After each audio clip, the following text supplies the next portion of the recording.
What's going on, BLV? It's Mitch here. The BLV consensus is live on YouTube, or for one of the first times ever. And I felt like I want to do an all-pro team for the mid-season. I want to do mid-season NFL awards, but I don't just want to do it by myself. So I was like, how can I incorporate others and have different opinions and different perspectives?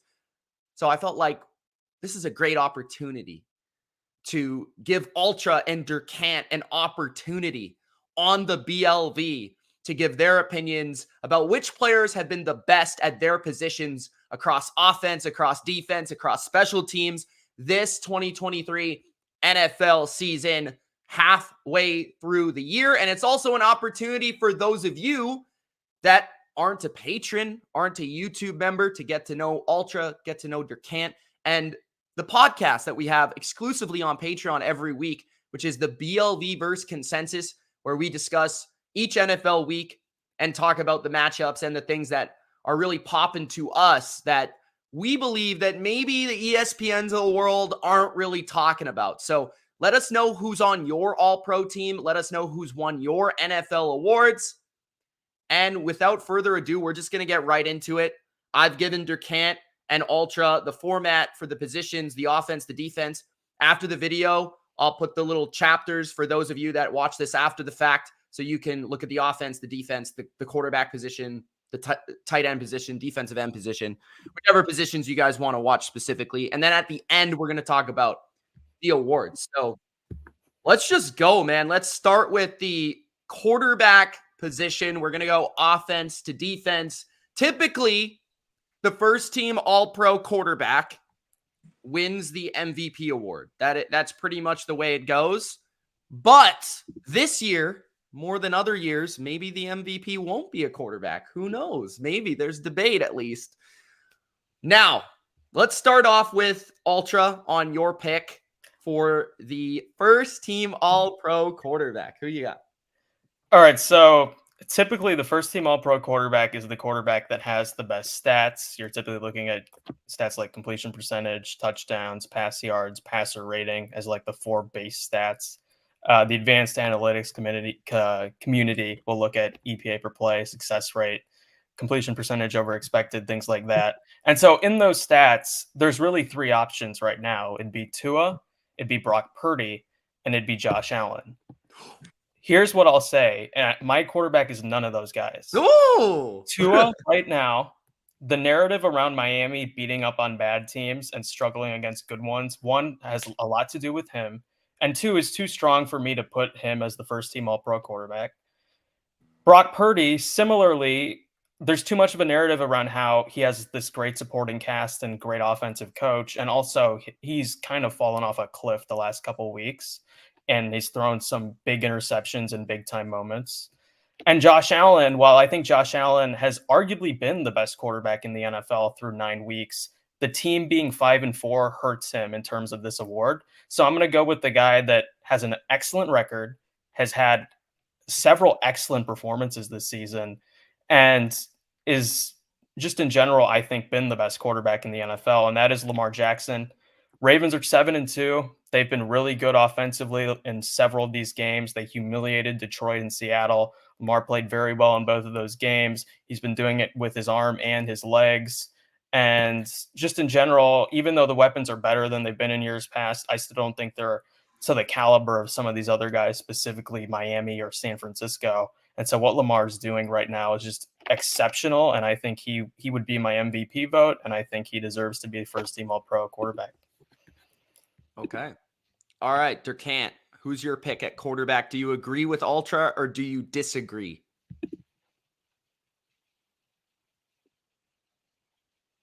Durcant. I guess he agrees.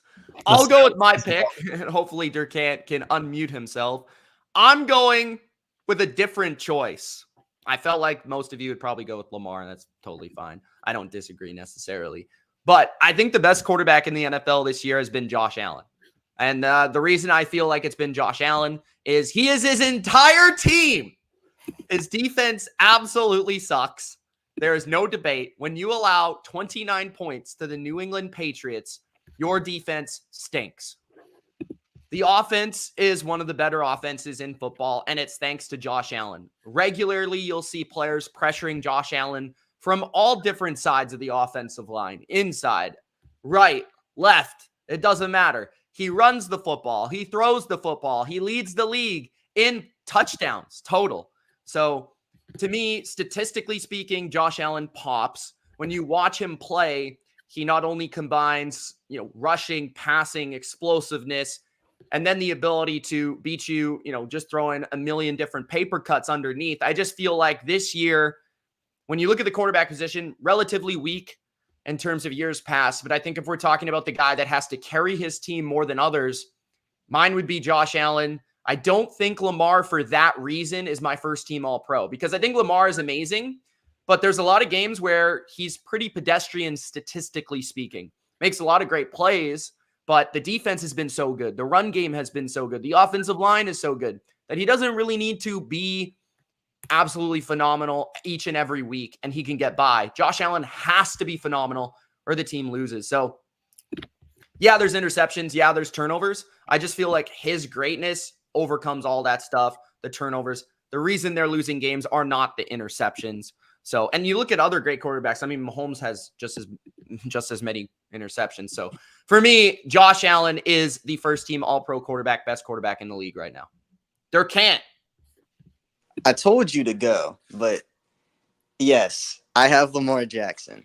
And not for the reason you might think. I think this is the best Lamar Jackson we've ever seen. In terms of his patience, his accuracy, his ability as a passer, I think he's above his 2019 self. He doesn't really have the stats, but I think that's more to do with the offense and them constantly getting in the red zone. It's just more efficient to run the ball down there. Everybody knows that, and thank you for that, because Gus Edwards is on my fantasy team. But his record, everybody thinks the Ravens are the best team in the league right now. He has tied for the best record in the AFC. And even in their losses, like against the Steelers, I thought he played great. He hasn't really had a bad game all year, which I can't say about Josh Allen. Week 1, Josh Allen, it just wasn't a great story. And I think the Bills are going to kind of fall off with their new surge and schedule. Yeah, but we're talking about what's happened already. We're not projecting forward. I did mine's mostly off. It was a mix between what I think and what I think is actually going to happen, like narratives that I've heard in the media. Josh Allen wasn't even my second pick. My second pick was CJ Stroud. Okay. Because, he has the stats.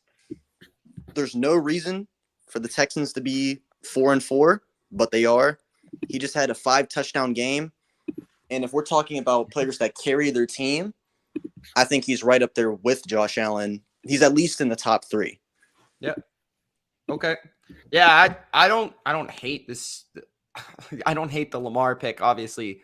I think he's been the second best quarterback in the league. I just feel like the Ravens are so good, like as a team. Yeah, they are. It's hard for me to give him all the credit. They have a lot of all pros. That's a little bit of a spoiler, but okay. I actually don't have them with as many. Me neither, but there's a lot of backups. I feel like they would have a lot of Pro Bowlers. How about that? Yeah. All right, let's move on to the next position because we've got to make it swift here. Maybe that's a spoiler for the running back. I don't think so, but running back, first team All-Pro. I'll go first, bro. I don't know if this is going to be any different. I hope not, at least. Christian McCaffrey at running back. I think this is both a debate in terms of who's the best running back in the league, and this is also a debate of who's the most valuable. And I think you could argue it's the same person, Christian McCaffrey. I just think when you look at Christian McCaffrey's game right now, especially since he's joined the 49ers, there's really nothing he doesn't do at an elite level. And I think the 49ers have definitely magnified that to the next degree of like, this guy does everything.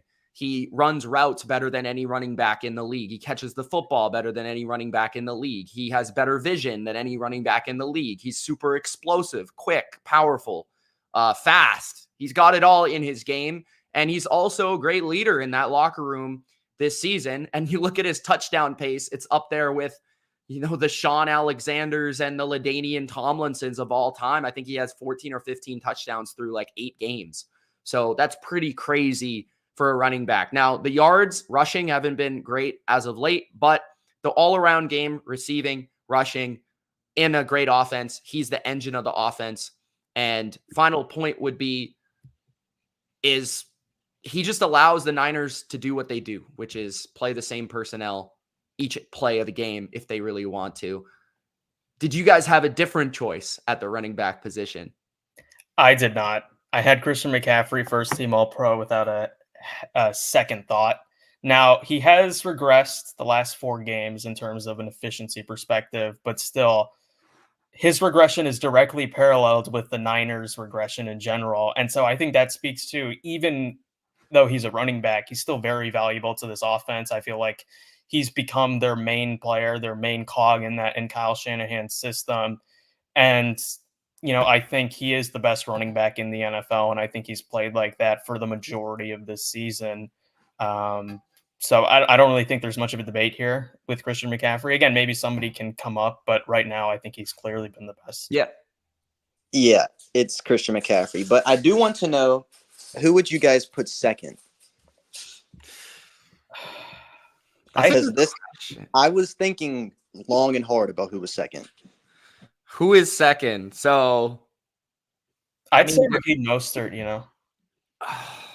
Raheem Mostert's a good one, but I feel like you've also seen other running backs be successful this year. ETN would be another one that I'd consider. ETN was probably the one that came to mind. Derrick Henry's still having a good year, but I don't know if you would quite say that's his best year. One that I would really heavily consider is Breece Hall. Just because his explosiveness is the entire offense. Yeah, he is that entire.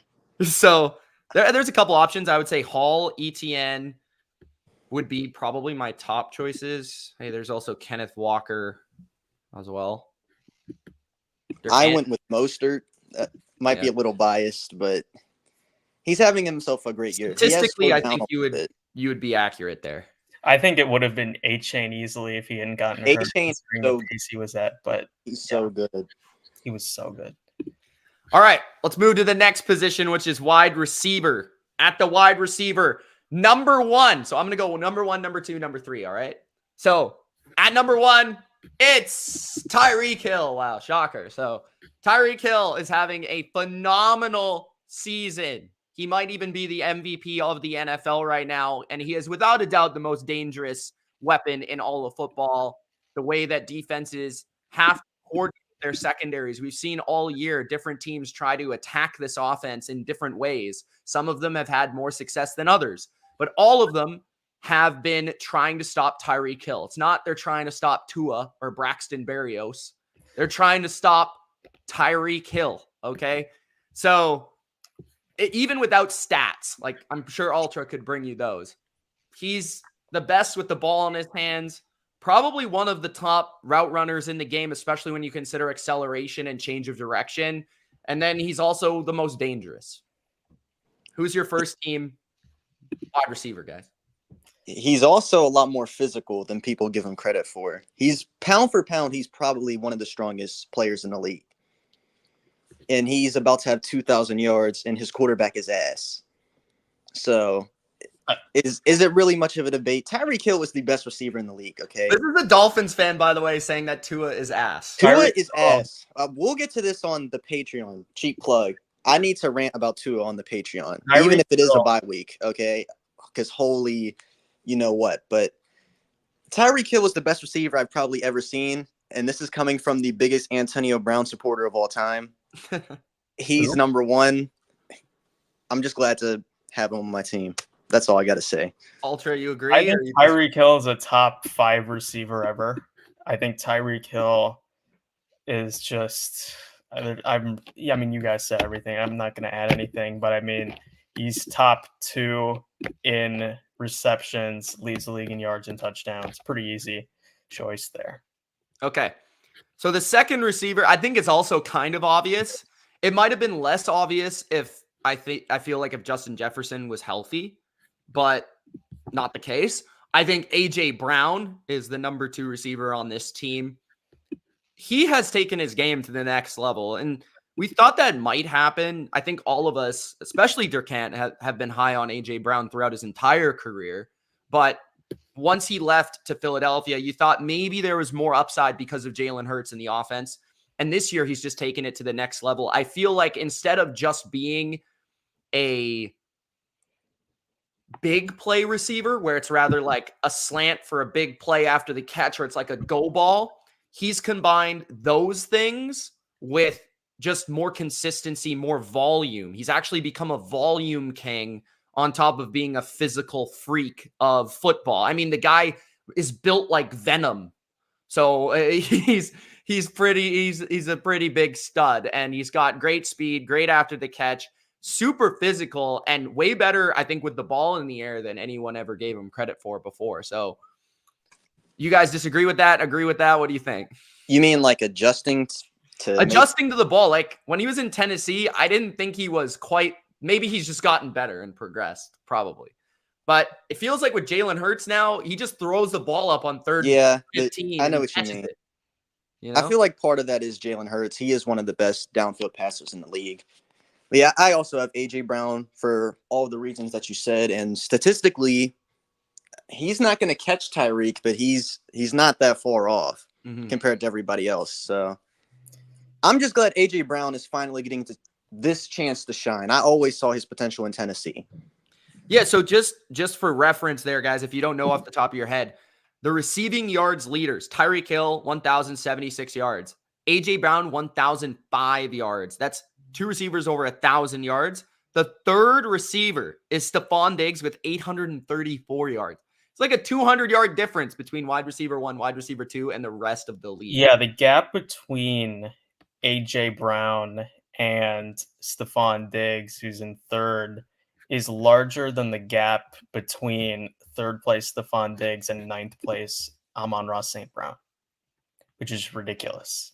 AJ Brown easily for me is wide receiver 2 here. He's been the last like 5-6 games, he might be the hottest receiver in the league, even over Tyreek Hill. I think Tyreek Hill's been a little more consistent, but again, these guys said it. AJ Brown's ridiculous, and it feels like whatever you throw at him, he catches. So just unbelievable. And who knows, he may even break 2,000 yards with the rate he's been playing. All right, wide receiver 3 for the All-Pro team, and we're doing 3 receivers, not 4, not 2.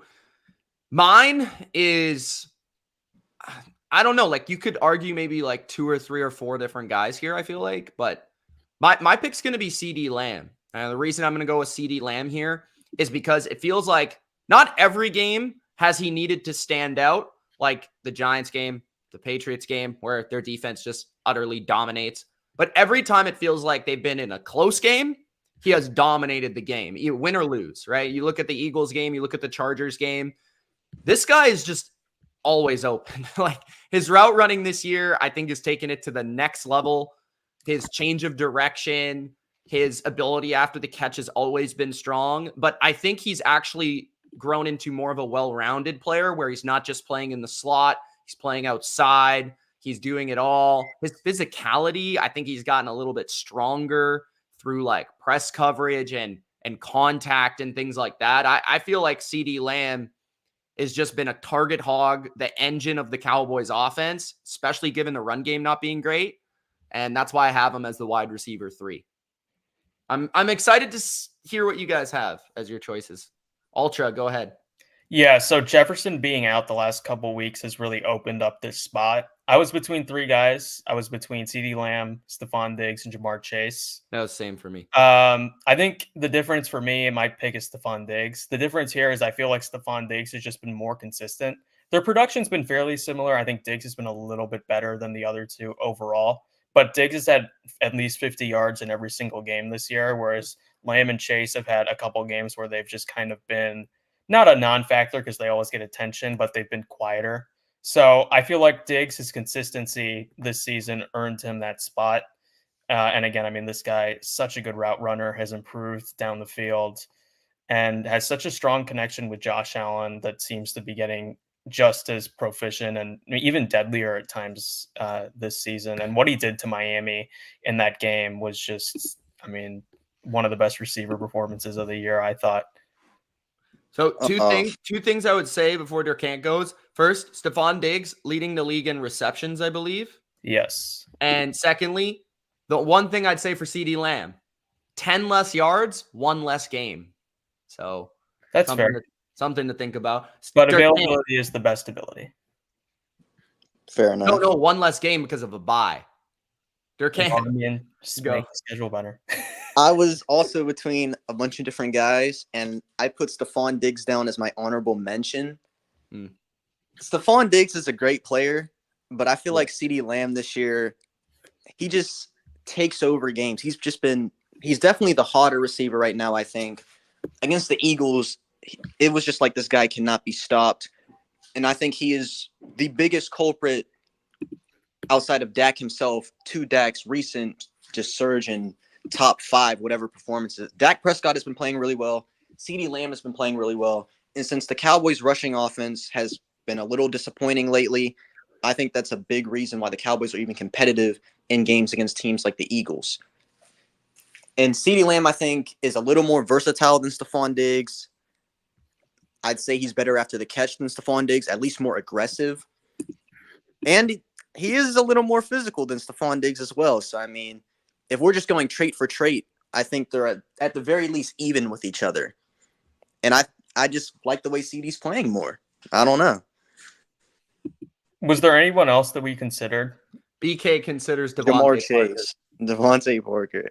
I consider Jamar Chase. I was going to consider Puka Nacua, but he's kind of he slowed down a little bit the last couple of Jamar weeks. Chase was my next one, other than Diggs.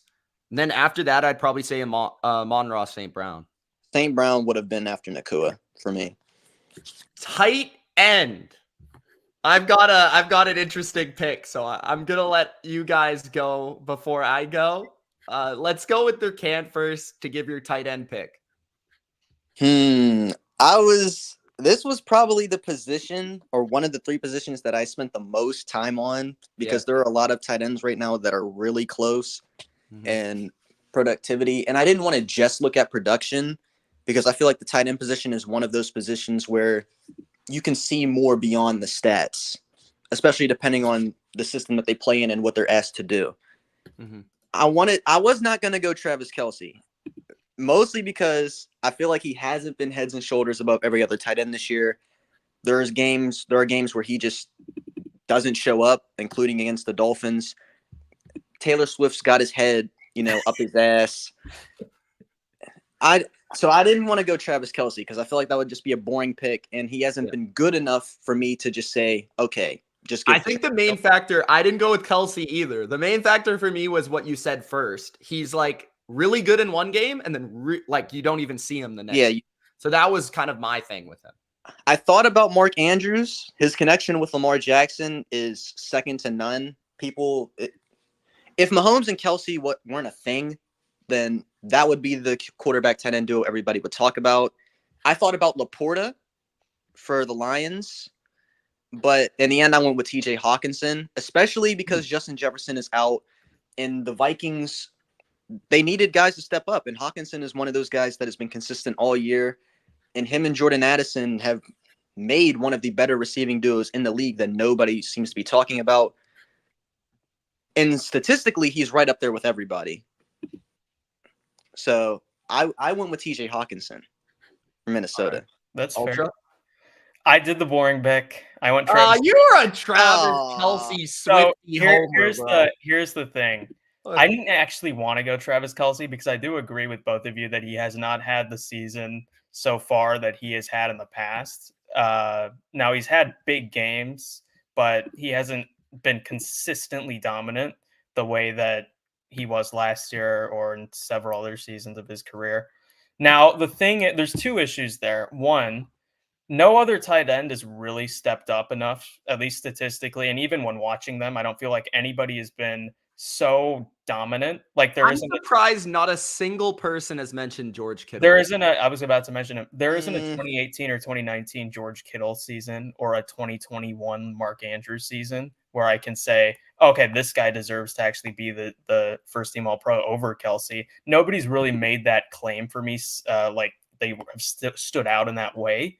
And the other thing is, while Travis Kelce has had several games where he's kind of disappeared, I feel like the Chiefs receivers have been so weak in so many games this season that if they did not have Travis Kelce, I'm not even sure if they'd be scoring the number of points they're scoring in some of these games. That's and I fair. feel like he's been so important to their offense this year that I couldn't pick another tight end over him. So I'm going to say Travis Kelce here at tight end. I'm going to go with the boring pick. That's fair. I just want to say for PFF backing this up, we've brought up 3 different guys so far.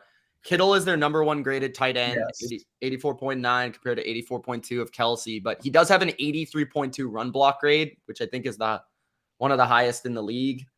And Mark Andrews 3rd highest graded. My tight end choice. Okay. Taysom Hill. Taysom Hill? Taysom Hill is my tight end all-pro. Okay? Why isn't this the thumbnail? Think about this for a second. 255 rushing yards, 3 touchdowns, 5.2 yards per attempt, 20 catches, 142 yards, and a touchdown. He's thrown a touchdown. He's got like 6 or 7 touchdowns on the year altogether, and he saves the Saints from red zone Derek Carr. Just for my eyeballs alone, I have to pick Taysom Hill. But seriously, Taysom Hill might be one of the best football players in the NFL. I'm going with Taysom Hill. No joke. Taysom Hill, complete football player, quarterback, running back, wide receiver. He does all the positions. Taysom Hill is my tight end. My second choice would be George Kittle, but I'm going with Taysom Hill. All right. I'm flabbergasted. Let's go to the offensive line. Okay, so how I did it, you guys might have done it slightly differently. I just went with 2 tackles, 2 guards. I didn't really That's look what at I did too. left Okay, tackle. I did. All right, so since both of you do it, I'll adjust mine then. So you can give 2 tackles. All right. So I'm not going to go super in depth, but tackle position, I've got Christian Darrisaw on one side of the Minnesota Vikings. Feel like that offensive line, especially the tackle duo, shout out to O'Neal as well, phenomenal protecting Kirk Cousins, protecting a new quarterback, Josh Dobbs. I believe Darrisaw has missed 1 or 2 games, but overall, he's been the number 1 graded tackle in football, according to PFF this year. And just every time I watch him, he's shutting people down. He's shutting everyone down that I've seen them play. I don't even think Nick Bosa was in the backfield the entire game. So yeah, Christian Darrisaw has been absolutely elite. And then on the other side, I went with Tristan Wirfs. He moved to the left tackle position this year for Tampa Bay, but I think he's just phenomenal no matter what. I think he's widely regarded as arguably the most talented tackle in the NFL, him or Trent Williams. But Tristan Wirfs is just a beast, especially in pass protection. And for him to go from elite at right tackle to elite at left tackle this year, protecting Baker Mayfield, who's so much different from Tom Brady, having to adapt to that. So I just feel like Wirfs, huge reason that offensive line actually can operate there in Tampa Bay. So those are my 2 tackle choices. Durcant, who are your tackle choices for the All-Pro team? All right. I went with Christian Darrisaw as well. Yeah.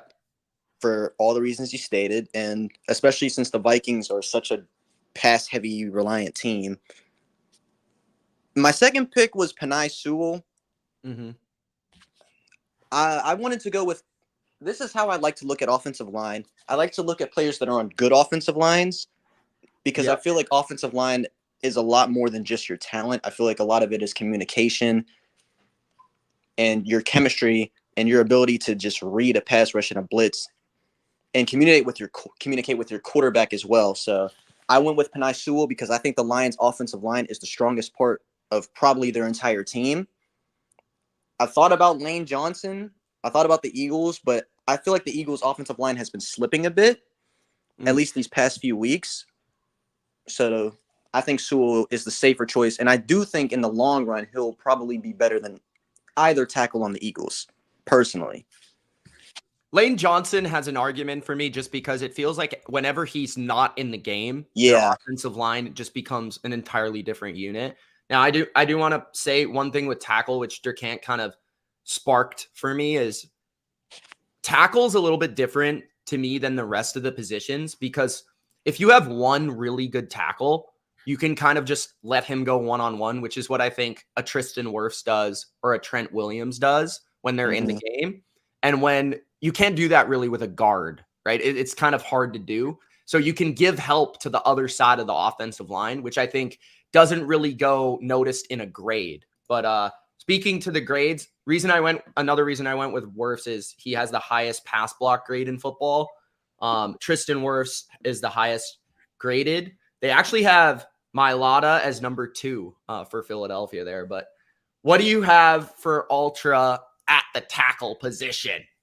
Yeah, so I considered both Mailata and Lane Johnson, but I felt like, one, they've both been very good.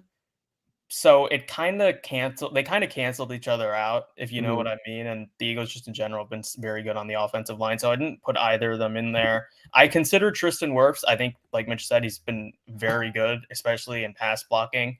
Trent Williams would in past years be on this list, but he's missed a couple games this year.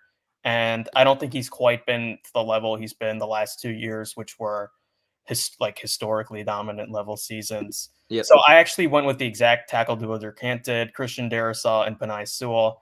Darrisaw, Minnesota's offensive line's been very underrated. One of the biggest reasons their offense has been one of the better ones in the league this season, specifically recently. And like Mitch said, he just didn't let Bosa get anything in that Monday night game. And then Penei Sewell, the Lions have been a top 3 to 5 offensive line in the league for sure. He is right now 6th in run blocking grade, and he is 5th in pass blocking grade.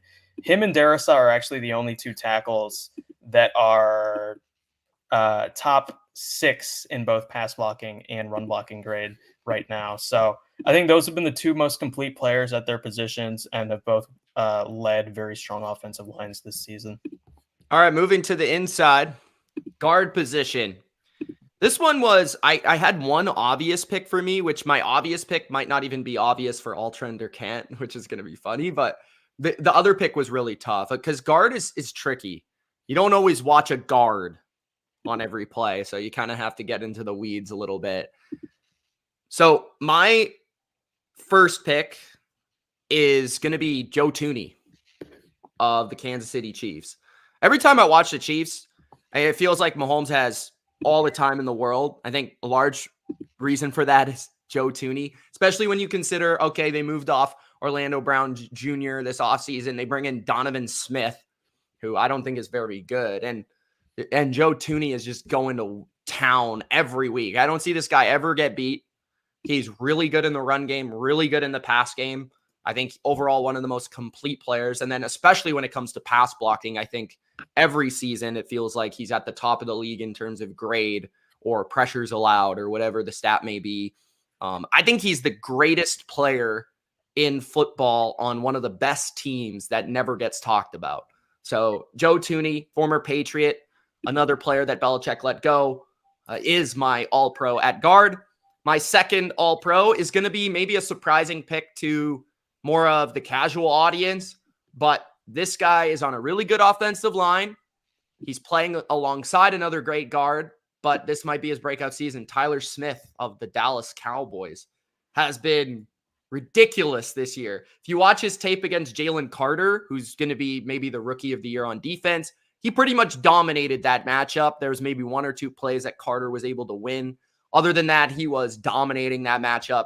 He's been awesome in the run game. Last year, he played tackle.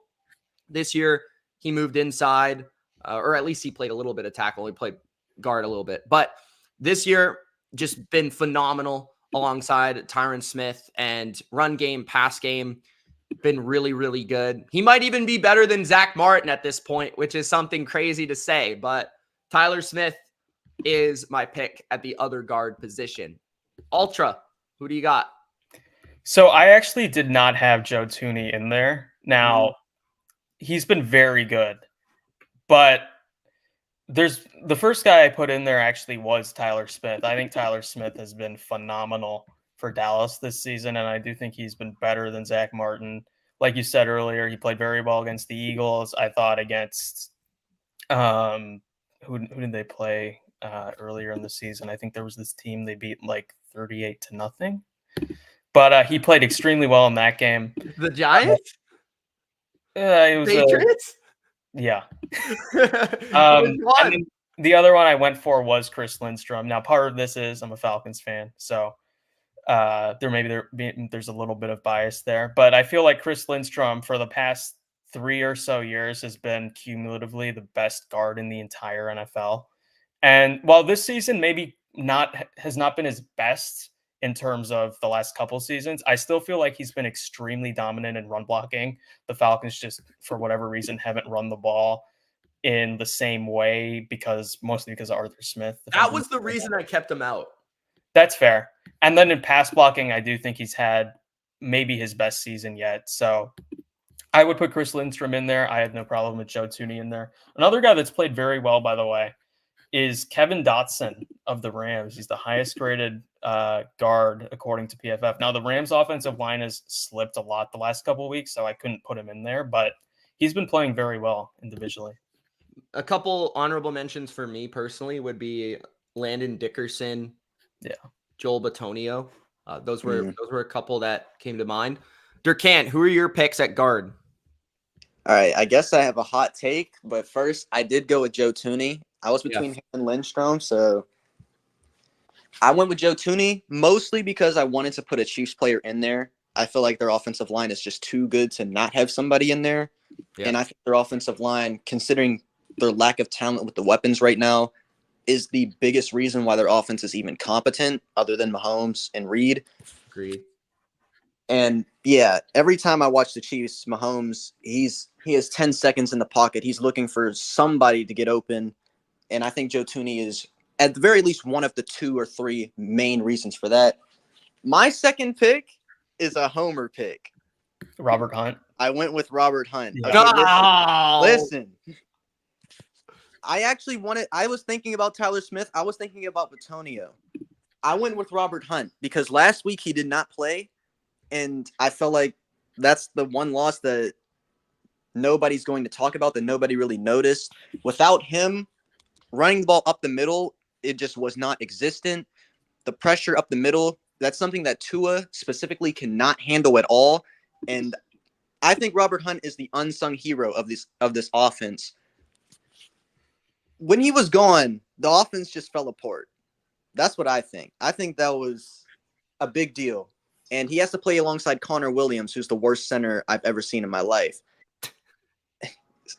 So I went with Robert Hunt. I think he's been just as good as about any guard in the league. Personally. Okay. You can call me I think he's been good for a long time. Yeah, you can call me but I don't really disagree. Run game. I don't know if he's all pro, but yeah, he's good. Maybe Pro Bowl. All right. Center position. Jason Kelce. Yeah, well, Jason Kelce is the reason, and the main reason for me. The NFL. The main reason for me is like literally Jason Kelce can do things that no other center in the entire NFL does. Like the guy pulls like to the safety position and like hits somebody over, and then DeAndre Swift ends up having a 20-yard gain. But he's so good from a communication standpoint, coordinates that offensive line, takes the pressure off the quarterback, amazing in the run game, incredible puller, can get those tush pushes like nobody's business. So yeah, Jason Kelce's best center in the NFL. And it's not just the commercials or the sexiest man alive promotion now, or the Travis Kelce, Taylor Swift thing that's going on. Jason Kelce is legitimately one of the best players in the NFL. I don't think we can not include Mailata or Lane Johnson and then not include Jason Kelce. There had to be some ego. Yeah, that would just be criminal. Yeah. And I will say the last thing with that is I think Creed Humphrey would have probably been the pick the last couple of years for me slightly over Kelce, but he's also slipped a little bit, I feel like, this year. So I feel like Kelce's come in there. A couple guys to give a shout out to. I would say Ryan Kelly. I did want to kind of give a shout out to the Colts offensive line. I think they've made a huge turnaround, and I think the Colts, just Ryan Kelly would be the best player on that line this year, in my opinion. And I feel like just from their run game standpoint, phenomenal. Tyler Linderbaum of the Ravens. Ravens offensive line really, really good. I wanted to include someone on the Ravens. Yeah. Those were the two guys that I kind of thought about maybe, but it's just Kelsey's too good to not go with him. So let's move to the defensive side of the football, where it might get a little bit interesting on the defensive line because there's so many good football players on the defensive line nowadays, especially defensive end. I almost feel like it's a crime to leave some of these players off of an all-pro team. So we'll start on the defensive end position, where there could be like 3, 4, 5 defensive player of the year candidates in this position alone. Let's begin with Ultra with your defensive ends. Oh man, so there were like 6 guys here that I wouldn't really have a problem with. Yeah. I'll start by saying the obvious one, in my opinion, which is Myles Garrett. He's been the best player defensively, arguably overall. I think so, at least. We'll get to that in the awards. And he's led the best or second best defense with Baltimore this season. And he's had so many dominant games. You look at the Niner game, you look at the first game against the Bengals, just in general, he really hasn't had a bad game this season. So Myles Garrett for me definitely gets in there. My other defensive end, and this was tough because I feel like TJ Watt's had a great season. I think Micah Parsons has had a great season. I think Aiden Hutchinson's had an awesome season. Nick Bosa, I don't think has had quite the season that he's had in years past. So he wasn't as much of a consistent. Who's that? But he's still been good. Even guys like Josh Allen and Trey Hendrickson have been very good. But my pick is Max Crosby. I feel like Max Crosby's been arguably the best pass rusher at this position. He leads the position in pressures. He is tied for first in sacks. He is first in hurries. And he's been very good in run defense as well for a Raider defense that has looked feisty for a lot of the season, that isn't very talented, but he leads that defense. He's the best player on that defense, and he's made his impact felt in a lot of different games this season. So Max Crosby would be my second choice there. Yeah, I'm just going to follow up Ultra because I have the exact same choices. And I just want to say TJ Watt hurts to leave off because like literally he's one of the only reasons the Steelers win football games. So it hurts me to leave him off this list, but Max Crosby is just unbelievable. I think he's probably my favorite defensive player in the NFL right now. If you watch that guy every week, like it's just inspirational, to be honest, to watch this guy. He plays like every snap and his defense around him is awful. And he's just so good. And then on the other side, Myles Garrett, I feel like no player in the NFL on defense is game planned against like Myles Garrett. So you could talk about stats, grades, traits, which all favor Myles Garrett, but you really just talk about at the fundamental level, who is like the offense trying to stop the most. It feels like Myles Garrett always is given the most respect out of any player on defense in the NFL right now. So Myles Garrett would be one. Max Crosby would be the other. Durcant, go ahead with your selections. I also went with Myles Garrett. He is the best player on maybe the best defense in the league. And the Browns' defense, it's not just that the Browns' defense is good. It's that the Browns' defense is the only reason why they are a decent team in general. They're the only reason why they stay in games. And they were on a run where they were allowing like, I don't even know how many points a game, like 150. It was like, I think yards. After the Niners game, it was historically good. Yeah. Yeah, they were allowing like 150 yards. Come down a little bit the last few weeks. Against the Cardinals, what was it? Like 58 yards in total? Yeah. I don't care. Less than a yard per minute. Yeah, 58 total yards. If it's the Cardinals, okay? That is next level defense. He is the best player. He's the best defensive player probably in the whole league. Everything you guys said was true. My next pick, Max Crosby, was my honorable mention. I went with TJ Watt. Okay. I think he's the more versatile player, and I do think that's a big factor. He can play pretty much anywhere. I think as a pure pass rusher, he is just as good, if not better than anybody. When it comes to motor, like stopping the run, I think he's also elite. And the Steelers, I don't think their defense is that good, at least from a roster perspective, especially when both Minka and Cam Hayward were out. There was a lot of burden on TJ Watt's shoulders, and he just steps up. In big moments, he steps up. he is the biggest reason why this team even wins games. We say every week, how the hell are the Steelers winning games? Okay, it No makes one no knows. sense. They're getting like 100 yards per half. This is why, because TJ Watt is always disrupting. He's always making a play, especially when you need him to. I could not leave him off. I just couldn't. All right. Let's move to the interior defensive line, where I feel like at least one of these choices may be a little bit easier on us. I think there's one guy that low-key is having like an absolutely unbelievable season, and last year was his true breakout season. And that for me is Dexter Lawrence of the New York Giants, leading the NFL PFF grade at the defensive line position, leading the NFL in pressures, 4 sacks, 10 quarterback hits, which also leads the league, 30 hurries, which also leads the league, 20 stops. So the guy's been pretty phenomenal. And as a nose tackle to be doing that, not just an interior defensive lineman, but a nose tackle, that's pretty crazy. So Dexter Lawrence, one of my choices. Second choice is tough because I'm a big Chris Jones guy, but I will say Chris Jones has been less, to me, dominant than past years, although numbers are still pretty phenomenal overall. I mean, he's still up there with the best of them, especially when you consider what he's been able to do at the defensive end position, moving outside as well and playing inside outside. That's pretty great for Chris Jones. But Aaron Donald, man, like, who is on his defense? Who is on Aaron Donald's defense right now that you can even name? And he has 6 sacks, 40 pressures, a extremely high grade as always. Like, the guy is phenomenal, and he's still one of the best in the game, and he's the only reason that they get stopped sometimes. So Aaron Donald is my second choice at defensive line.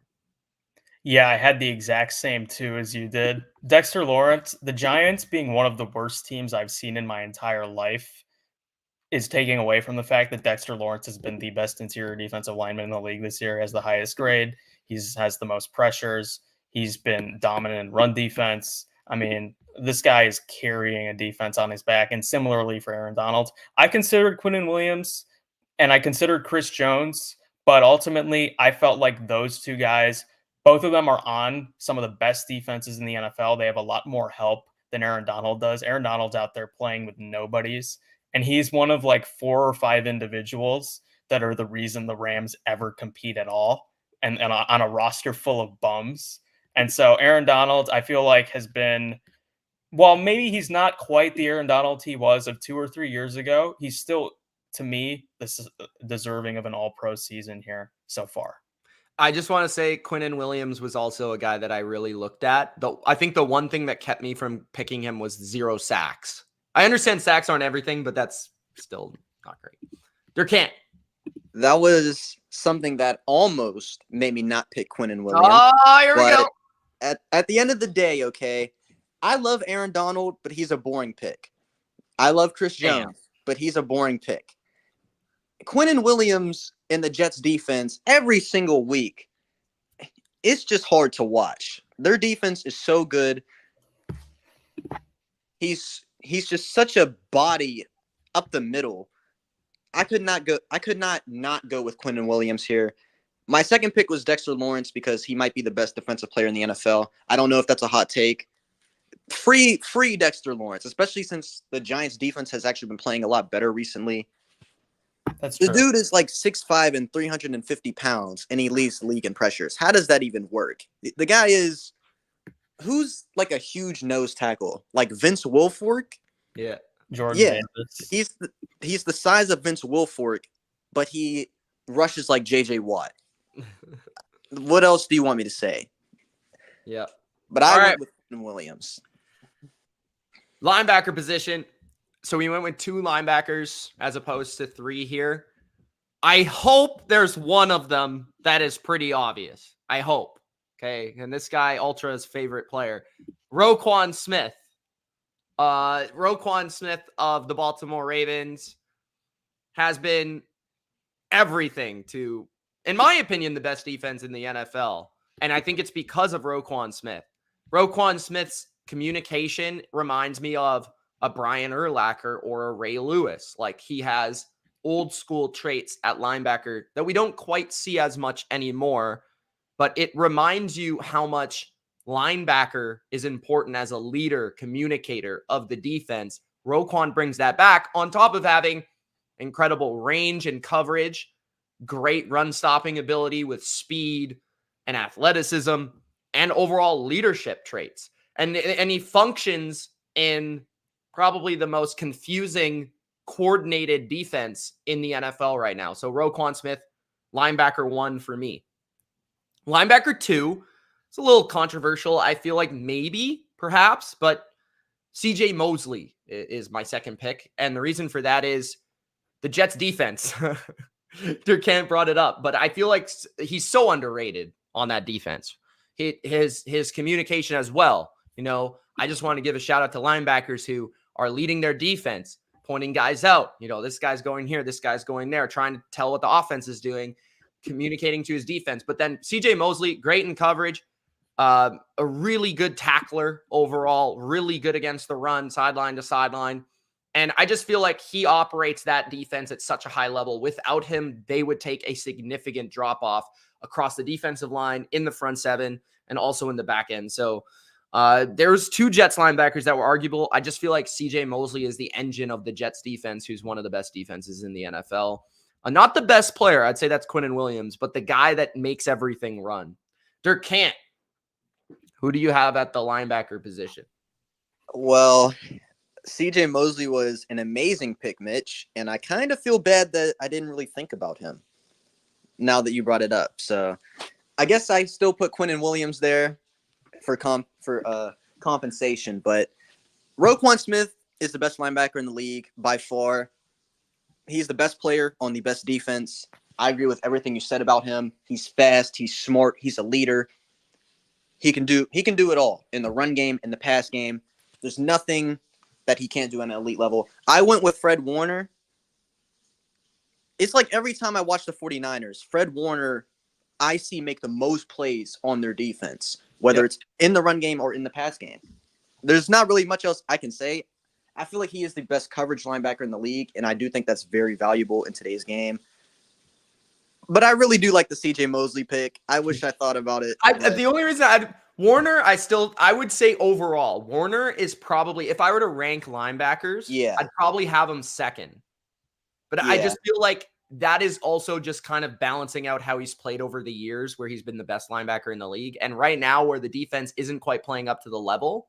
So, Fred's amazing, don't get me wrong, but that's kind of why I left him off. That's fair. Ultra. Yeah, so this was very easy for one of them. That was Roquan Smith. I mean, of course, this guy, since his Georgia days, I mean, he's been awesome. He had a couple rough, I think his first year in the NFL wasn't the greatest, but he was still pretty solid. And the last couple years, specifically last year and this year, I feel like Roquan Smith has just taken his game to a new level with the communication, his ability in coverage, his ability just to go sideline to sideline. Everything he does is not quite Ray Lewis-esque, but if it's as close as the Ravens may get to another Ray Lewis, and the Ravens, like these guys have said, have a salty defense this year that might be the best in the NFL. They're first in points per drive right now. So Roquan Smith, no doubt about it, he's deserving of being the number 1 linebacker here. My second choice was actually not Warner or CJ Mosley. CJ Mosley for me was my third choice. I know who it is. Yeah, you do. CJ Mosley for me was my third choice. He's been awesome this year, and the Jets defense has been very impressive this year as well. Warner for me, I thought entering the year he was probably the best linebacker in the league, but I feel like his performance has slipped a little bit from years past, and the Niners, specifically in run defense, have been just too disappointing, especially lately, for me to actually put him in the All-Pro. I'm going to go with Demario Davis. This guy has, for several years, as a New Orleans Saint, of course, the Falcons have played him. And I have nothing but respect for the guy, really. I mean, I feel like the last 3 or 4 years, I've been coming into the season every year saying, okay, this is the year maybe Demario Davis takes a bit of a step back. And I mean, it just really isn't happening. Like, he's the number 1 linebacker according to PFF. He's up there in run defense. He's still very smart and savvy in coverage. He does a great job of communicating with Dennis Allen's defense as well. And the Saints defense has been a top borderline at least top 5 defense in the NFL, I would say, this year, and it's probably the biggest reason that they have a winning record right now. So I would put Demario Davis in there as the second linebacker for me.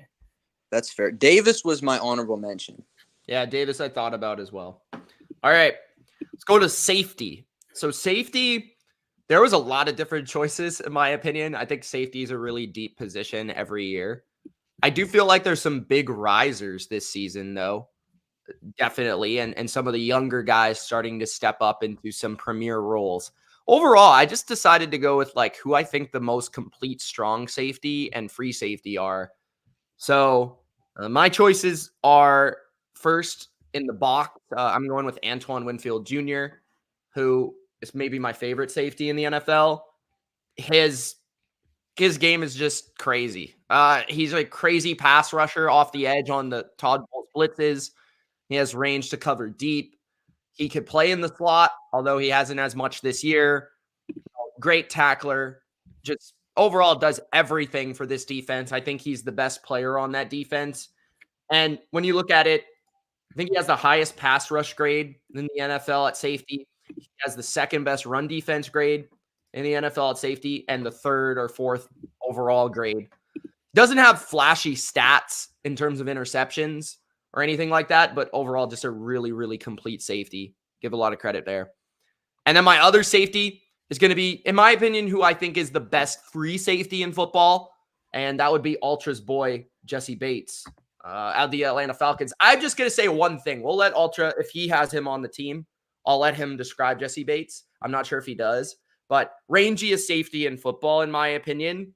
And secondly, just to have the Falcons defense at a respectable level is why you're on the All-Pro team. That's it.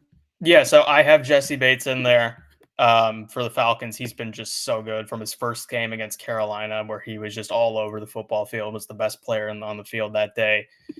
He's been amazing. He's been very good in both the run defense and in coverage. He's become, over the last, I feel like this year, really, his intelligence has really improved from years past with Cincinnati, where I felt like he was a very good player, but occasionally he was prone to a few errors. But I haven't seen that from him as much this year.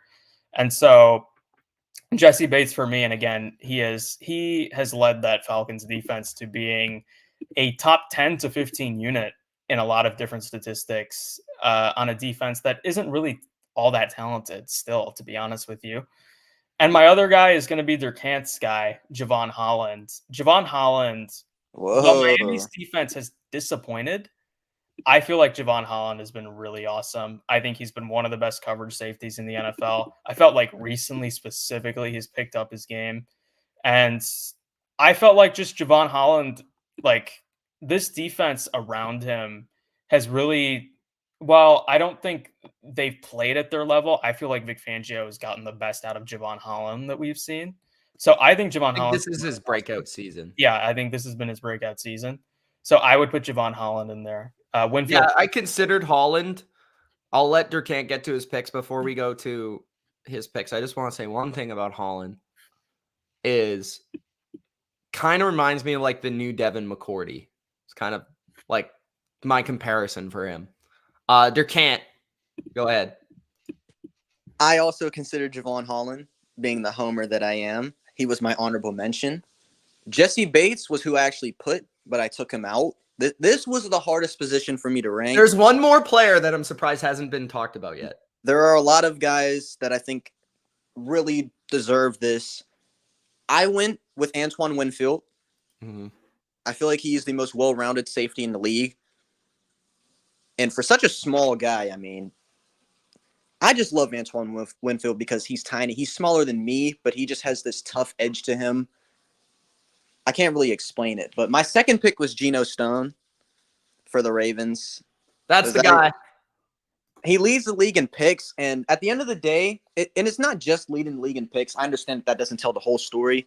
But in my secondary, I want at least one guy who, if the ball is up for grabs, I want him to make a play on that ball. And he has been that guy for Baltimore. He's on the best defense in the league, a historic defense, and I think he's one of the biggest reasons in that back end for that.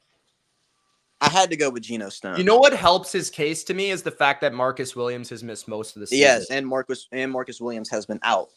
Yeah.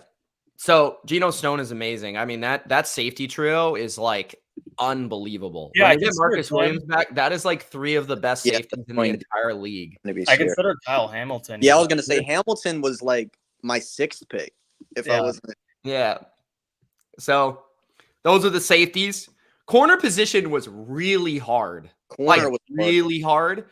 And corner, I think, is always hard because there's games you'll watch where a guy's super dominant. There's another game where you might watch where he maybe allows a couple catches that stick in your mind. So you're like, oh, I remember that one game he played where he allowed that one catch for 25 yards and a touchdown. So I move him down 5 spots. And then you have to dig into the stats, but how much of it is really like, okay, is this actually his assignment? Like there's so much that can go into those stats for me. So, but my number one corner, without a doubt, I don't even care. I mean, this guy's by far the best corner in the league. Sauce Gardner, like it's not even close to me. Like he's so good. Like his press coverage, his man coverage, played more man this year than last year. Zone coverage. He's got great length, good speed, shut down any receiver in the league. Doesn't matter size, quickness, speed. He's just the best corner in the league. We saw that on Monday night. He was unreal in that game. Very smart. Just reminds me of, one of the greatest, archetypes of a player at that position that we've seen in a long time.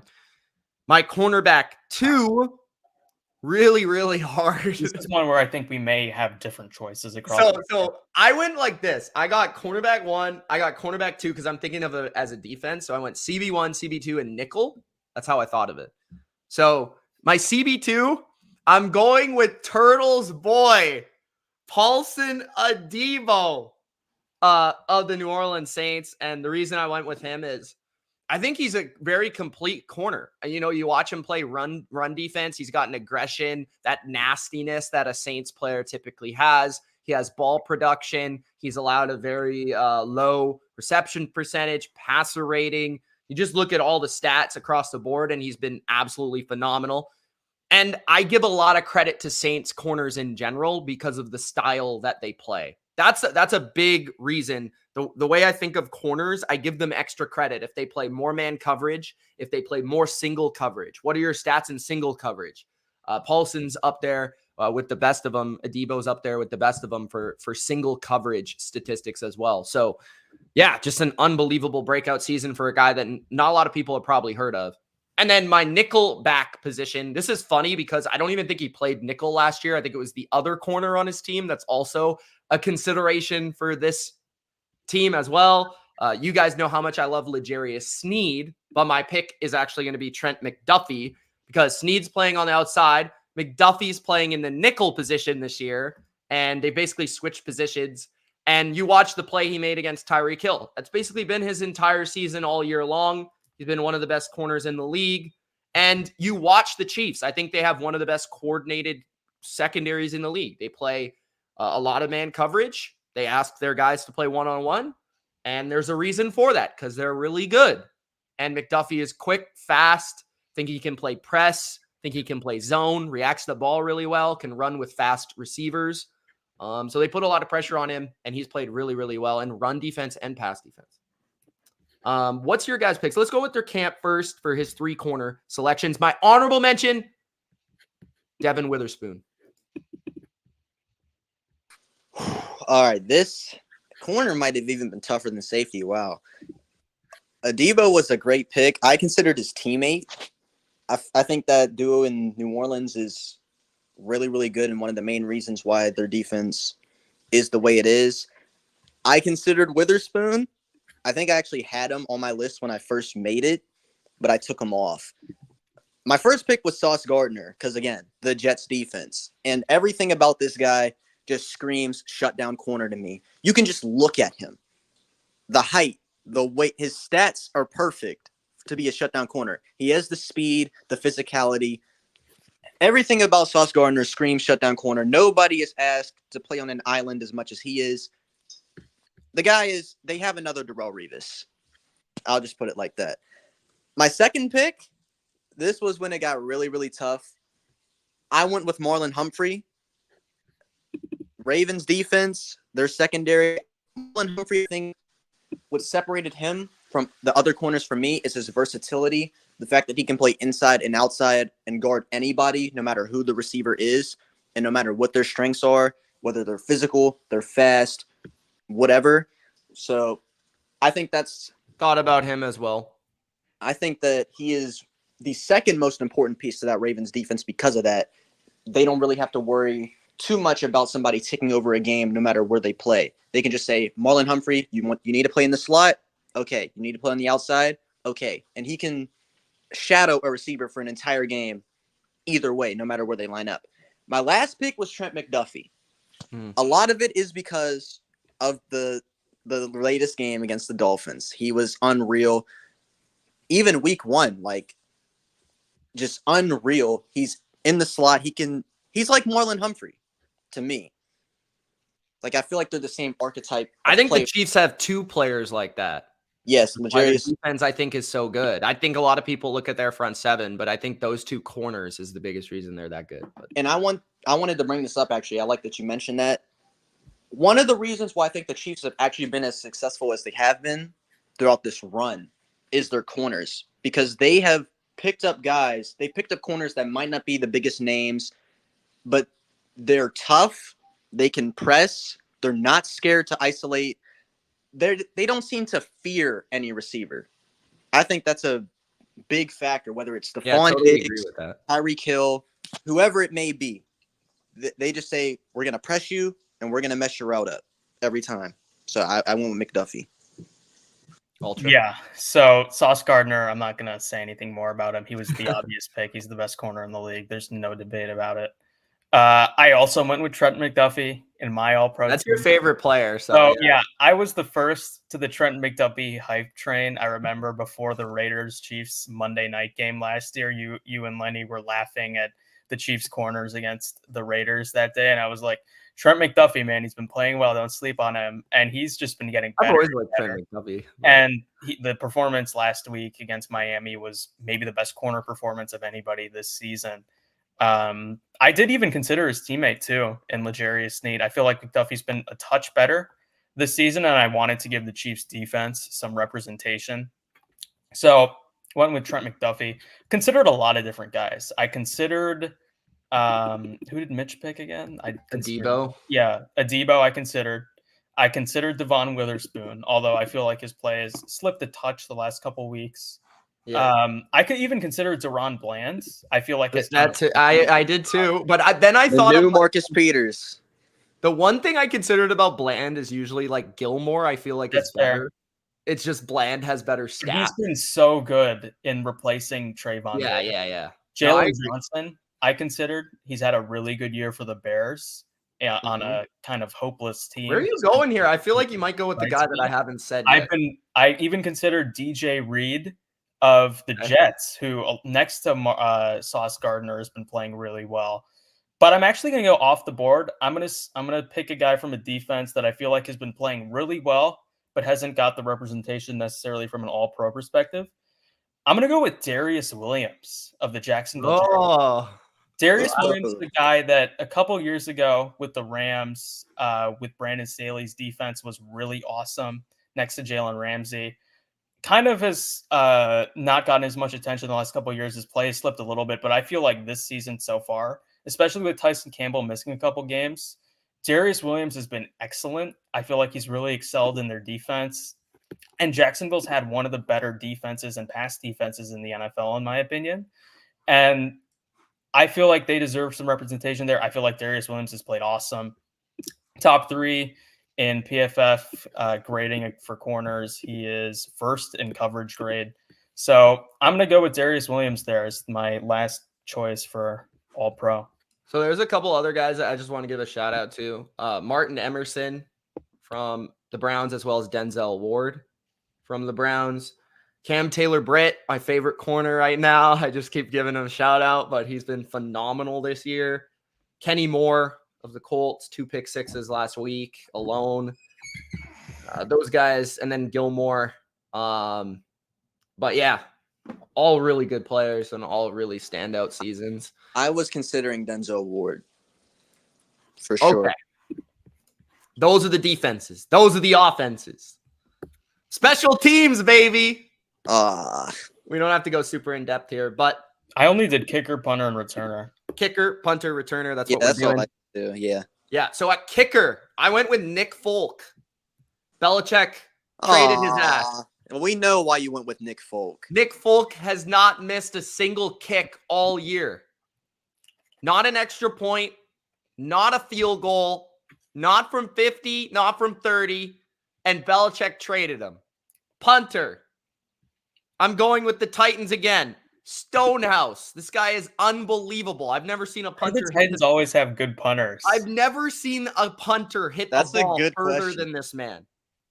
And then returner, I'm going with Turpin of the Cowboys because every time he touches the ball, it looks like he's going to run it for a touchdown. Yeah, so kicker, I went with Harrison Butker.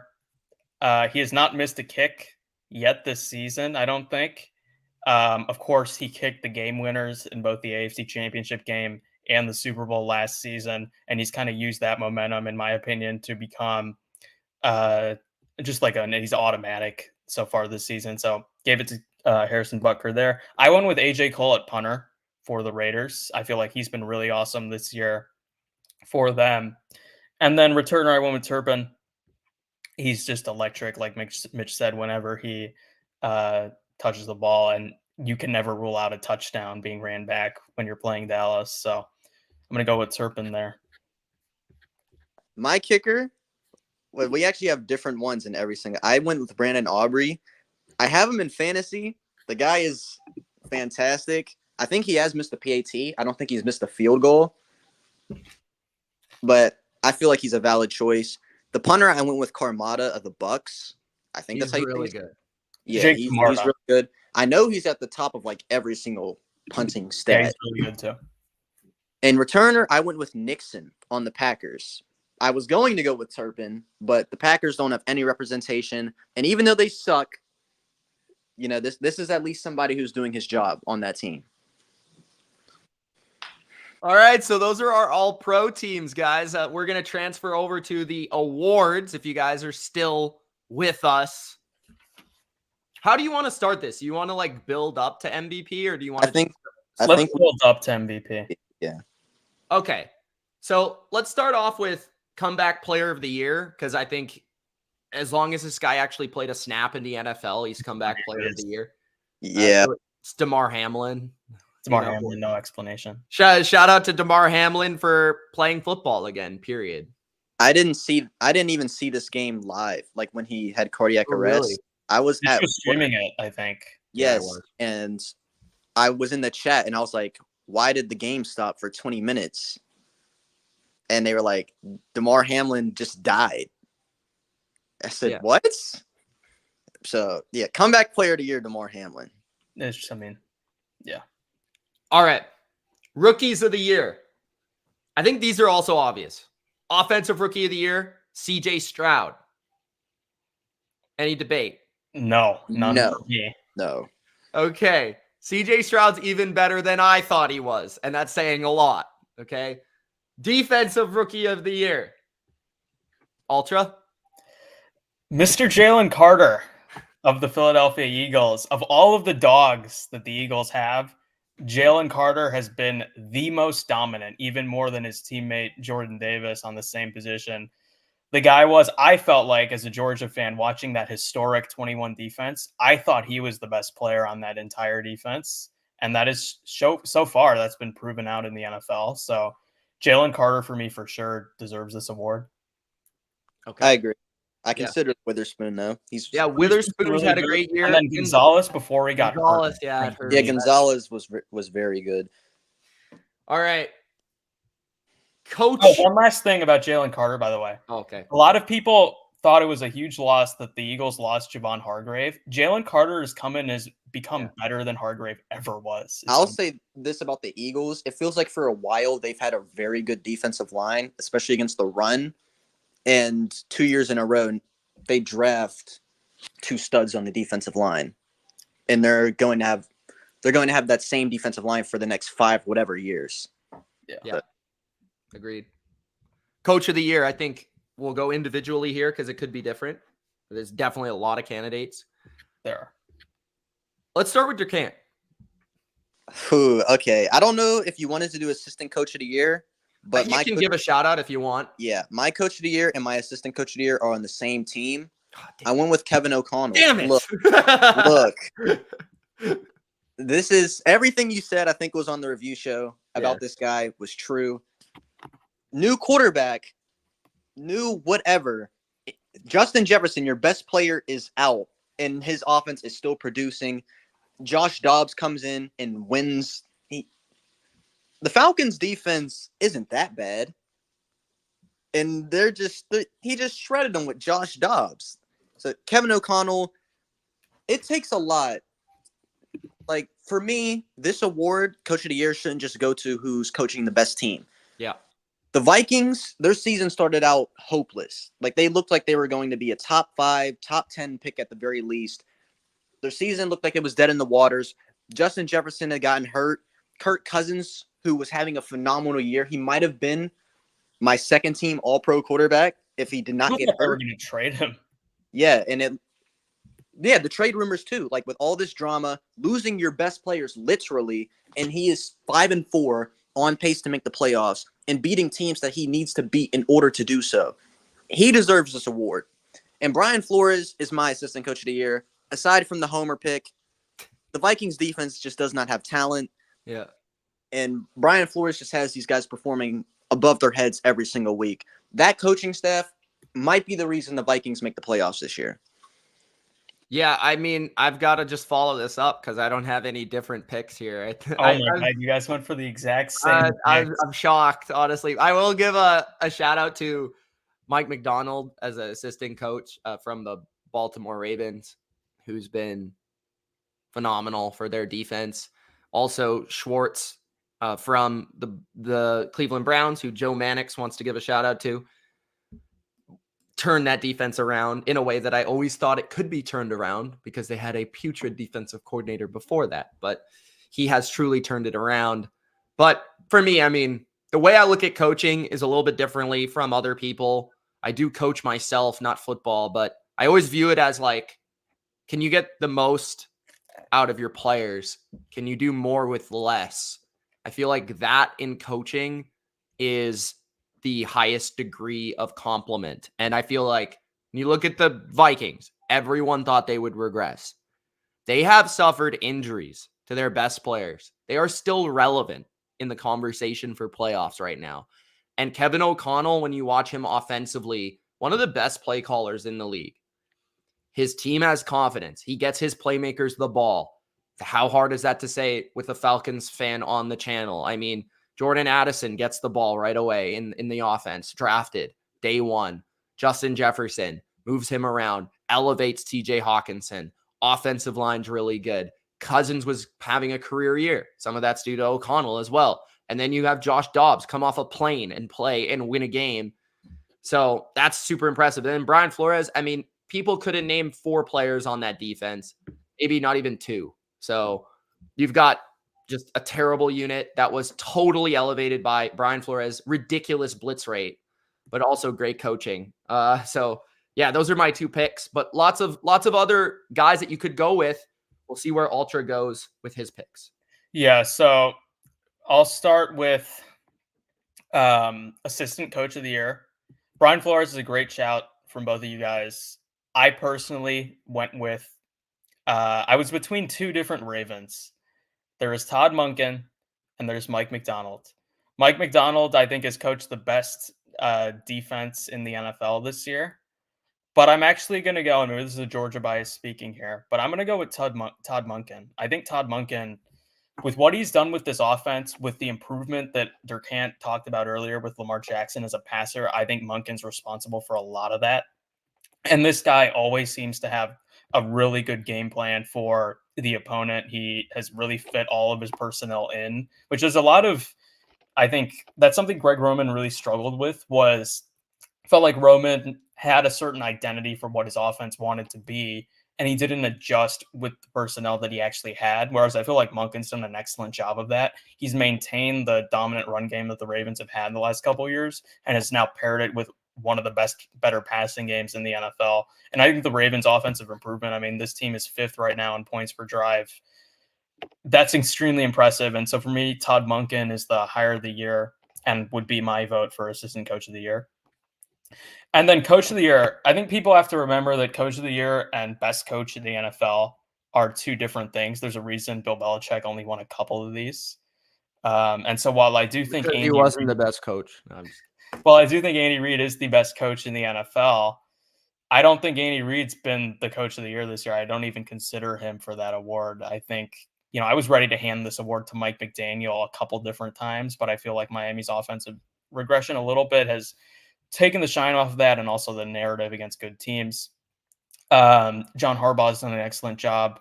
Nick Sirianni's done an excellent job. O'Connell has done an excellent job for Minnesota. But ultimately, my choice here, Mike Tomlin.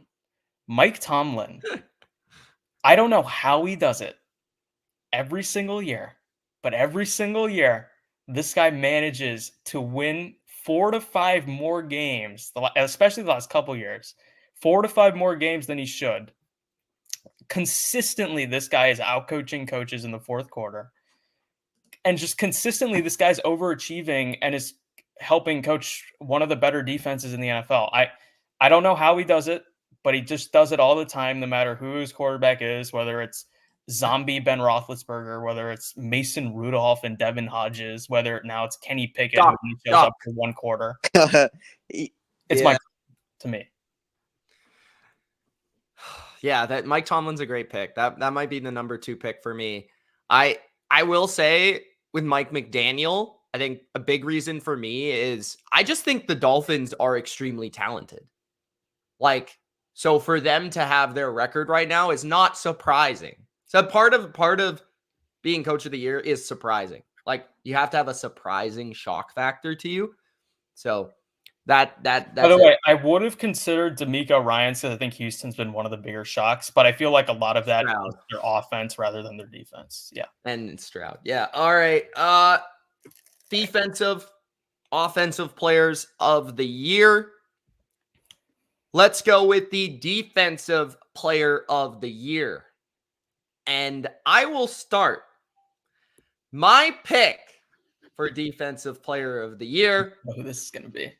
Max Crosby. Yeah, I knew it. Max Crosby is the entire Raiders defense. And quite frankly, when McDaniel was there, maybe the heart and soul of the entire franchise that was keeping it afloat. Because McDaniel, according to Lenny, killed the soul of the Raider Nation.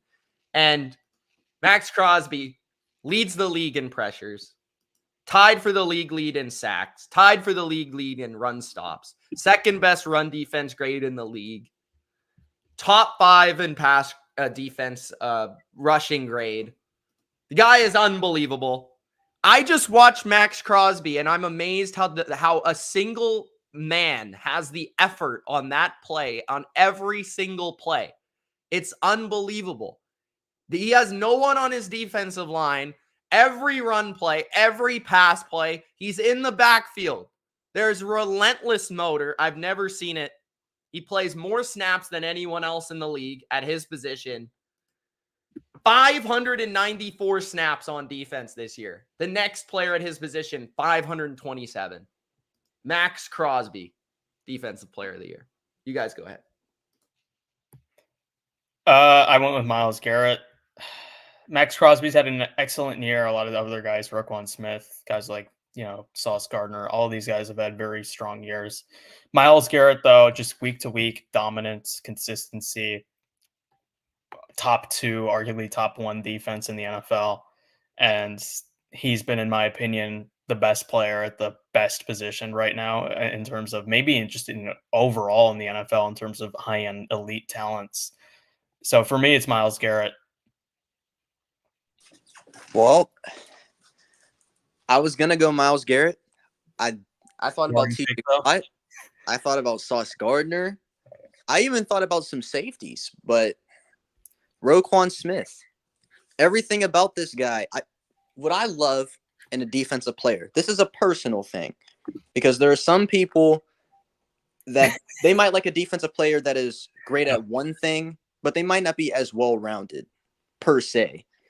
Like there might be a pass rusher who is amazing at getting after the quarterback, but against the run, they're a little lackluster. Or a corner who's amazing in man, but not so good at zone, or the other way around. Roquan Smith is just great at everything. And I think it's beyond what we see on the field. The communication, the leadership. He is the best player on the best defense. He's fast. He can hit. He can play in the run. He can play in the pass. I have to go with Roquan Smith because I think he is the most well-rounded defensive player in the league on the best defense. The best player on the best defense. And when was the last time a linebacker won this award? I don't know, but I legitimately do think Roquan Smith is a great Here, pick. I'll look at it right now.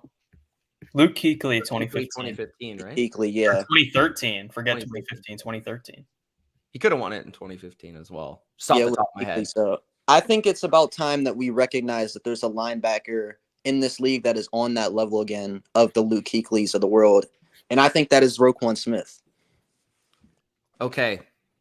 So my offensive player of the year and my MVP are tied together. So I don't know if I really want to give it away right now. Like, should I just wait?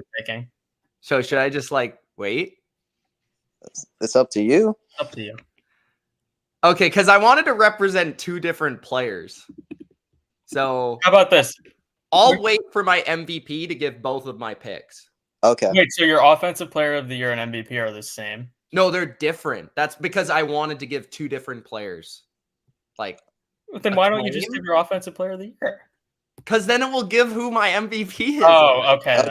Okay. All right, then you can do it separately. All right, Ultra, go ahead with your offensive player. All right, I assume that my offensive player of the year is probably the same as Durcant and is at least one of your two awards. Tyreek Hill.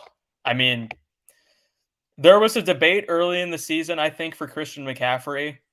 A.J. Brown has come on really strong, but Tyreek Hill every week, consistency, dominance. I mean, this guy has... I mean, we already talked about how good Tyreek Hill is. Let's be honest. I don't have to say much more. Tyreek Hill, offensive player of the year. Yeah, Tyreek Hill he might be the best football player in the league. He's the fastest player in the league. Pound for pound, he might be the strongest. If you've seen this guy's legs, holy hell. This guy is shredded. He's fast. He's strong. He's a great route runner. You can't guard him one-on-one. You just can't do it. You'll try to press him and you won't be able to touch him because he's just that explosive out of his breaks. He can play in the slot. He can play outside. He can return punts, return kicks. He could play running back. We've seen him play running almost back. As good as Taysom. Yeah, he's almost as good as Taysom, but Taysom doesn't have to carry Tua, who sucks.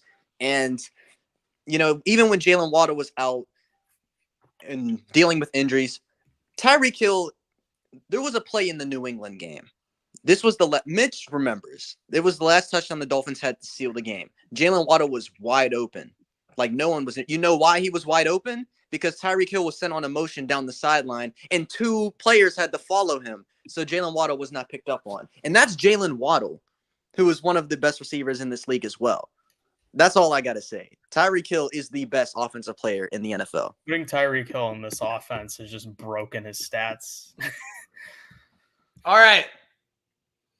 My offensive player of the year and my MVP. I didn't want to give it away because I want to give credit to the wide receiver position because I don't feel like any quarterback should be given the MVP award this year because the best offensive players in the NFL and my team refuses to pay a wide receiver, draft a wide receiver, and we see the Patriots suck ass. And the reason I want to give it to wide receivers is because that's how valuable they are, that the Patriots have turned into a shit franchise because they refuse to give the wide receiver position any money. So, offensive player of the year, A.J. Brown of the Philadelphia Eagles. This award presentation is just dedicated to Bill Belichick. 67 catches, 1,005 yards, and 6 touchdowns through 9 games. He's on pace for 1,900 yards and 12 touchdowns.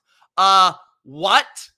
That is a historic season. On top of that, Offensive Player of the Year, because the Eagles might have the most unstoppable offense in the league when you consider all the things that they put together. So that's a representation of their entire offense, their number one weapon, A.J. Brown. MVP, Tyreek Mother effing Hill. I've said it 3 out of 4 years, BLV MVP. Nobody believed me when I said it before.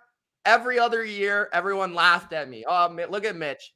Look at this guy. He picks Tyreek Hill over Mahomes, Travis Kelce.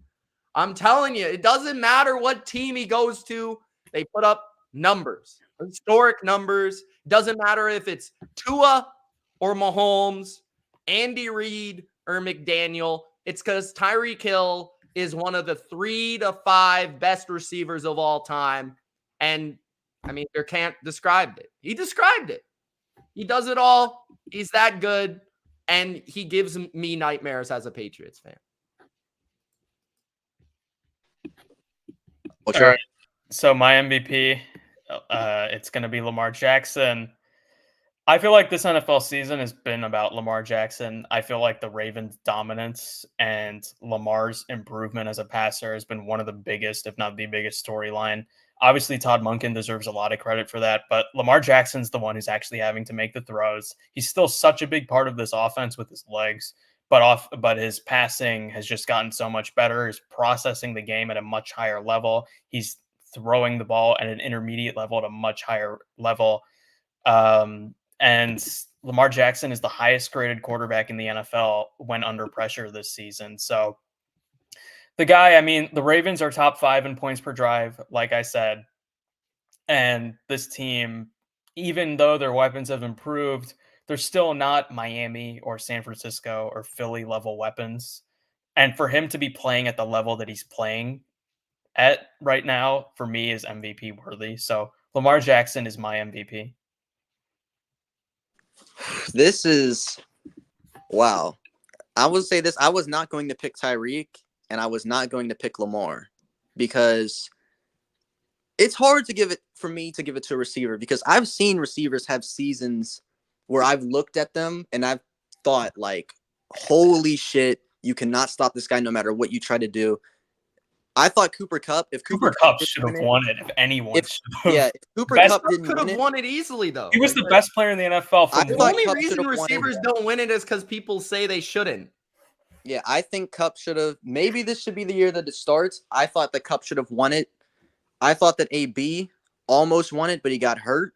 Like he was getting legitimate MVP chance on primetime game. Durcant. I think part of it is there's got to be like a season like this where there's 1 or 2 receivers that are so dominant and the quarterbacks, at least statistically, are a little underwhelming. And that was part of the reason why I didn't choose Lamar Jackson, because even if Lamar Jackson wasn't playing as well as he is, and I'm not saying the Ravens would be as good if he were not, but they have the best defense in the NFL. They have great coaching, great special teams. The Ravens would still be, at the very least, a playoff team. Maybe not the best team in the league, but they would still be good. I'm thinking most valuable player. The word valuable has the biggest meaning. I went with CJ Stroud. I knew it when you said that. I knew it. Stop. The Texans. Stop. What are the Texans good at? What is special about the Texans? Their defense. They're 4-4. They're not good in general. Their defense is mid. Their weapons look a lot better than they probably actually are. Tank Dell is a dog. Tank Dell is very good, but when he was out, CJ Stroud still performed, and they still beat a very good Saints defense. If that's not most valuable player, I don't know what is. He made the Steelers and Bucks defenses look like little kids. The Bucks defense, you said it yourself. Now I know why he's got CJ Stroud, because he beat Mike Tomlin by 30 points. You said it yourself, Mitch, on the review show. You spent at least 25 minutes talking about how the Bucks, these guys aren't. This isn't a young defense. This isn't an inexperienced defense. This is a defense that won a Super Bowl. This is a defense that shut down not just Patrick Mahomes, but Tyreek Hill. That's a defense. They have rings on their fingers. And CJ Stroud, made them look like a bunch of kids. He had 5 touchdowns. He almost had 500 yards. His best receiver is Tank Dell, and I love Tank Dell. That might be the best fantasy pickup I've ever had. But Tank Dell he's not Tyreek Hill. He's not A.J. Brown. He's not a top 10 receiver. He's really good. Stroud might be making him look better than he is, but when I think of most valuable player, I can't think of anyone that is more valuable than C.J. Stroud right now. His team sucks, but they're 4-4. This is not same argument for Josh Allen, by the way. This isn't a 4-4 team, and you could say that about Josh Allen. Sure, I think the Bills are better than the Texans. Are they? Maybe not by much. Are they? I think Stephon Diggs is better than any receiver the Texans have. I'll say that much. Then that's who C.J. Stroud is working with. C.J. Stroud made the Steelers defense fine. They're the only reason why they win games, and they have like 5 wins. He made them look like shit. He did the same thing to the Bucks. C.J. Stroud is the most valuable player in the NFL right now. Look at this guy. I don't care what anybody says. Trying to get on my C.J. Stroud. No, to back up Durcant a little bit here, Houston's run game is ranked 30th in yards per carry. They can't run the ball. They can't run the ball. They have no-name receivers, and their defense is nothing special. It's just They C.J. have a first-year head coach. That's it. C.J. Stroud is just that good. I truly believe. I wasn't quite there. I watched the Bucks game, and I went back and watched some of the games earlier in the season. This guy is that good. If he's not going to win it this year, which he probably won't, he will win it at some point down the line. C.J. Stroud is just that good. I said this before. He's having that like Andrew Luck like vibe to me. I think that whole team. And his stats are really good. My only problem with someone like CJ Stroud or Josh Allen is I feel like their teams aren't good enough. Usually you need in a normal 16-game season, it usually require at least 11 to 12 wins to be an MVP level. Yeah, but here, Ultra, this is the BLV. That's true. This is not the NFL. That's true. But I feel like your team winning has to be a factor. Oh, for sure. But I've been sold on CJ Stroud since I watched him live in Mercedes-Benz towards Georgia. So I watched him live again this year. What if the Texans make the playoffs?